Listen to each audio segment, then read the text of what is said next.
For the last wee while now in this 50 years of golf series, we've been covering golfs that have been made in different countries for a lot longer than they were originally planned. But as you move further on into the later models, like the 5, 6 and 7, that didn't really happen as much. Hell, some countries didn't even get the Mark 5s. I guess China just couldn't be arsed since they skipped the whole Mark 5 generation and went straight to the Mark 6. Nope, when it came to the Mark 5, options were a bit more limited, but that doesn't mean we weren't able to find something cool to cover.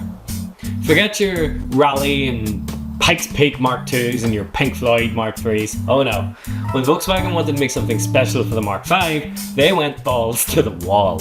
This is what happens when a Golf and a Bentley get it on, and the Golf is thinking about a Clio V6 the entire time. As part of our 50 years of golf celebrations, let's have a look at possibly the most batshit insane Volkswagen Golf of all time, the Mk5 W12-650.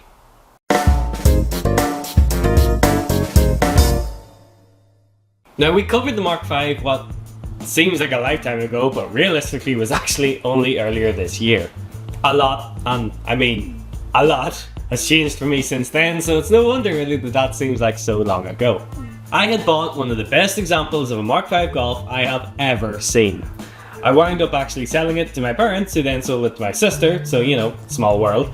But as I said in that video, I grew up not really liking the Mark 5 Golf. I mean, how could I? The predecessor of the Mark 4 was so perfect. And as I said in the Mark 4 video, it's the one that I grew up with. Initially, I hated the styling and I didn't even really care that much for the GTI at the time. However, even as a young lad, I knew that what it did for the GTI name was very important. Everyone was ranting and raving about it, whereas with the Mark 4, you seldom heard anyone really give a shit about the GTI. I mean, the R32, yeah, but the GTI, no. But, as a lover of all things Volkswagen, I really wanted to give it a shot, so when one came up, I just had to try it. Connor's opinion may have upset some people, will not mention any names, but, you know, the verdict was if you needed solid, dependable, daily, reliable transport, you could do so much worse. Introduced in late 2003, the Mark 5 Golf had some big shoes to fill. The Mark 4 had a loving fan base the world over, and Volkswagen decided they were going for a fresh start with a whole new look on a whole new platform. Slightly bigger and slightly heavier, the Mark 5 was a mere departure from the Mark 4 before it. The 3 and 4 were blatant evolutions of the Mark 2, but the Mark 5, you'd kinda need to have them side by side with the others to see the similarities. We take it for granted today because we know them so well, but at the time, that was a radical departure. It was a new era for running gear as well. With a wide variety of options, a new generation of petrol technology was spawned in the Mark 5, with the TSI engines that we have today spawning here, and the 2-litre TDI taking over from the 1.9. But the less said about that, the better. As we said before, the GTI was back with the Mark 5, and if it wasn't for the Mark 5 reinvigorating the brand, it maybe wouldn't still be here today. In fact, performance as a whole was a big deal with the Mark 5. The deadly duo of the GTI and the R32 took the world by storm, with the R32 becoming a staple of video games at the time. I very fondly remember using an R32 Golf as my daily driver in Test Drive Unlimited back in the day. Very interestingly is if you lived in Chile, the R32 was the only Mark 5 that you got. Otherwise you got the Mark 4.5, which we talked about in the last video. So I guess they assumed you either had all of the money or none of the money. With the GTI and R32 forming the top of the range, Volkswagen were on a little bit of a performance high. And for the GTI festival in Wörthersee, Austria, they decided to have a little bit of fun. Or at least it used to be in Austria, now it's in Wolfsburg. Anyway, they unveiled the most batshit insane Volkswagen Golf they have ever made, the W12-650. That's right, That's right, W12. An engine that VW say originated in the Bentley, but its history really goes back a little bit further than that, which is a perfect excuse for me to talk about probably my favourite Volkswagen of all time, the W12 Nardo. Right, get ready to skip forward because it's that bit that you don't like watching, but we all fucking do it. Look, I admit I always skip the advert parts too, but it's not for a company that fucking makes millions and pays us 20p. It's literally for ourselves. We have a web store called 427motorsports.co.uk, which is written down here, where I design t-shirts related to each video that we cover. This one naturally is about the W12-650 and also has the W12 Nardo. No, shit, this one's got the W12 Synchro. I always mix them up, it's really easy to do. Anyway, this one's a pretty cool fucking t-shirt, I think, so check it out. If you're interested in classic marques, classic Volkswagens, whatever, check out the web store. There's probably something for you. It's getting to that time of year now where people start thinking ahead about that C word that I'm not going to say. You know the one. So if you want to get gifts or whatever, shoot on over there. Check it every week. Every time we have a new video up, go and check it. There might be something new. Ships everywhere. It's all made to order. Fuck it. I've said this enough times now. You're either interested or you're not. So if you want us to buy more stupid cars, we're trying to buy a Jeep at the minute so we can tow more stupid cars. So every penny goes towards that. So thanks very much for watching. Back to the show. As per the request of the legendary Ferdinand Piek, pick one. Legendary for many reasons. Haggerty basically covered all you need to know on him, so we'll not bother reiterating all of that.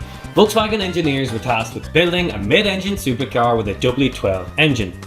Quite why the fuck it had to have a W12, I do not know, but they did. But there was a reason for the car to exist. Volkswagen wanted a new engine for their flagship models, and the W12 was the weapon of choice. As such, the W12 Synchro was born. Later renamed the W12 Nardo in a later concept, named after the famed Nardo testing circuit. The Synchro was bright yellow and, as you can imagine, four-wheel drive with Volkswagen's Synchro system. The more iconic one to your eye though is the bright fucking orange one, which is the W12 Nardo, which ditched the Synchro for a rear-wheel drive setup. It's the one that was in Gran Turismo, so it's probably the one you know. The yellow one was on the cover of World Racing 2, and much like the 2-litre TDI, the less said about that, the better. So, on to the Golf itself, and that is to say the Golf, because they only made one, which currently resides in the Wolfsburg Autostadt Museum in Germany. As of last year when I was there anyway. Flex. Now, before you get excited, this car is a masterclass in bozzery that I and Connor would be very proud to call our own. Fuck all worked on it. It ran and drove, and that's about the height of it.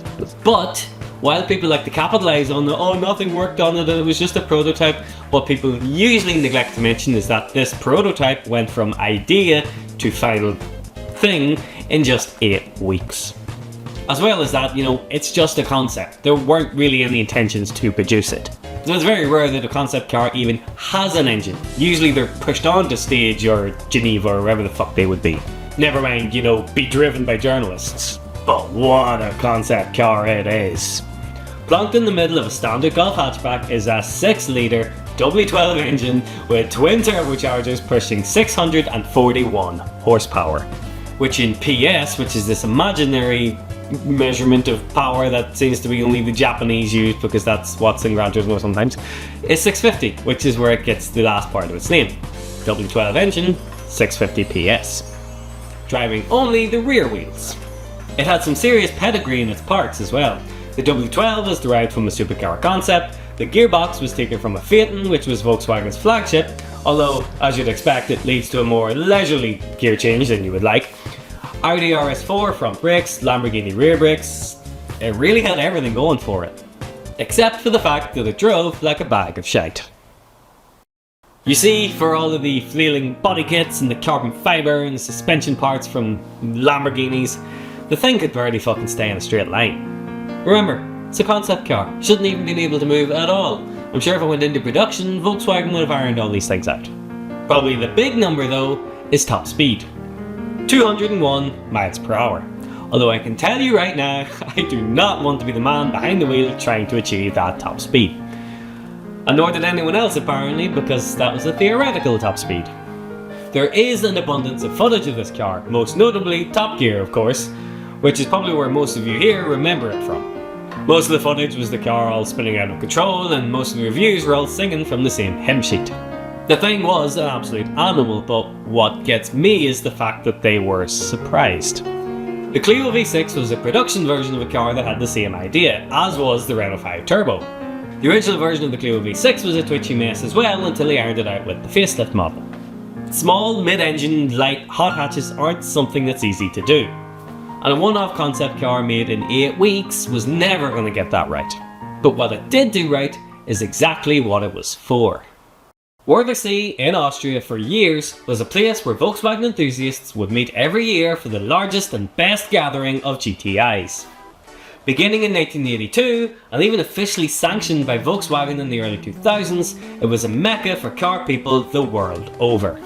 Volkswagen actually became so closely linked with the event that they would start unveiling concepts and one-offs to show the crowd. One of the most iconic lately being in 2014 with the Vision Gran Turismo, which later made it to, well, Gran Turismo. Unfortunately, thanks to the council, the show was killed.